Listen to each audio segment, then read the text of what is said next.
প্রিয় বন্ধুরা, এই মুহূর্তে আপার প্রাইমারি থেকে বেশ কিছু ভালো খবর আপডেট উঠে আসছে। অত্যন্ত গুরুত্বপূর্ণ খবর, একেবারে ব্রেকিং নিউজ। অবশ্যই ভিডিওটিকে তাই শেষ পর্যন্ত দেখার প্রয়োজনীয়তা রয়েছে এবং চ্যানেলটিকে এখনই সাবস্ক্রাইব করে নিয়ে সঙ্গে থাকুন। চলুন আমরা মূল আলোচনার মধ্যে প্রবেশ করি। বন্ধুরা, আপার প্রাইমারি থেকে যে খবরটি উঠে আসছে, 2014 টেটের বিজ্ঞপ্তির পর পরীক্ষা হয়েছিল 2015 সালে। ফল প্রকাশ এবং নিয়োগ বিজ্ঞপ্তি বেরোয় 2016 সালে। কিন্তু প্রায় 7টি বছর অতিক্রান্ত হয়ে গেলেও আপার প্রাইমারিতে এখনও পর্যন্ত নিয়োগ কিন্তু সম্পন্ন হয়নি, যেখানে শূন্যপদ সংখ্যা 14,339টি। ইতিমধ্যেই একাধিক দফায় ইন্টারভিউ হয়েছে, কিন্তু মামলা চলছে।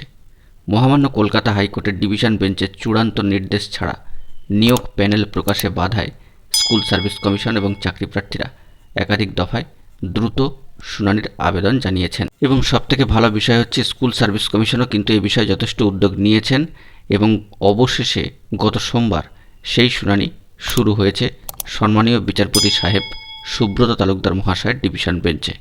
তবে একটি বিষয় হচ্ছে যে, পূর্বে একবার হলফনামা জমা দেওয়ার পরেও আবার আরও একটি হলফনামা ইতিমধ্যেই জমা করে দিয়েছে স্কুল সার্ভিস কমিশন, যা অত্যন্ত পজিটিভ এবং বলা যেতে পারে সদার্থক একটি খবর। তবে 1463 জনকে ইন্টারভিউর পরে বাদ দেওয়া হয়েছিল। কমিশনের তরফ থেকে বিশিষ্ট আইনজীবী সুতনু পাত্র মহাশয় জানিয়েছেন যে, এ বিষয়ে কেন যে বাদ দেওয়া হয়েছে তা 2 দিনের মধ্যেই সাপ্লিমেন্টারি এফিডেভিট বা হলফনামা আদালতে জমা দিতে কমিশন কিন্তু প্রস্তুত। সেই কাজটাই ইতিমধ্যে সম্পন্ন করে ফেলেছে স্কুল সার্ভিস কমিশন এবং সেখান থেকে অত্যন্ত ভালো খবর কিন্তু উঠে আসছে। বন্ধুরা, যে বিষয়টি জানা যাচ্ছে যে, একটা বিষয় নিয়ে অনেকেই দুশ্চিন্তাগ্রস্ত ছিলেন এবং সংশয়ের মধ্যেই ছিলেন যে নট ইন দ্য লিস্ট। এই নট ইন দ্য লিস্ট 1463 জনের মধ্যে 750 জনের কাছাকাছি প্রার্থীর সমস্যার কিন্তু সমাধান হয়েছে এবং এমপ্যানেলড অ্যান্ড ওয়েট লিস্টেড ক্যান্ডিডেটদের সংখ্যা 12,589 থেকে বৃদ্ধি পেয়ে হয়েছে 13,339, অর্থাৎ 13,339 এতজন প্রার্থী মেধা তালিকায় কিন্তু প্রস্তুত।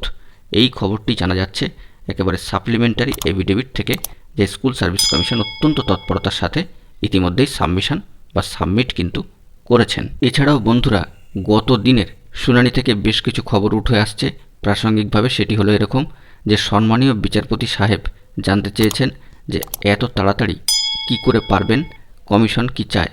কমিশনের আইনজীবী জানিয়েছেন যে কাউন্সেলিং করে দ্রুত নিয়োগপত্র দিতে চায় কমিশন। বিচারপতি সাহেব জানতে চান যে প্যানেল কি রেডি।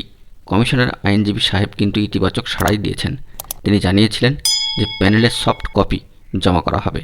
সম্মানীয় বিচারপতি পর্যবেক্ষণে বলেন যে সবাইকে হলফনামার প্রতিলিপি দিতে কমিশনের সময় লাগবে। সম্মানীয় বিচারপতি তালুকদার সাহেব 11ই মে দুপুর 2টায় শুনানি হবে বলে জানিয়ে দেন। সম্মানীয় বিচারপতি বলেন, প্যানেলে কি আছে আগে দেখুন, 11ই মে যেন সবাই উপস্থিত থাকেন। তার আগে যার যা বক্তব্য হলফনামা সহ জমা দেওয়ার নির্দেশ দেয় সম্মানীয় ডিভিশন বেঞ্চ। অর্থাৎ এবার কিন্তু আমাদেরকে আগামী 11ই মের দিকে তাকিয়ে থাকতে হবে। ইতিমধ্যে সাপ্লিমেন্টারি এফিডেভিট জমা হয়ে গিয়েছে এবং সেখান থেকেও বেশ কিছু ভালো খবরাখবর কিন্তু উঠে আসলো। বন্ধুরা, এখন এটুকুই। সকলে ভালো থাকবেন এবং চ্যানেলটিকে অবশ্যই এখনই সাবস্ক্রাইব করে নিয়ে সঙ্গে থাকবেন। ধন্যবাদ।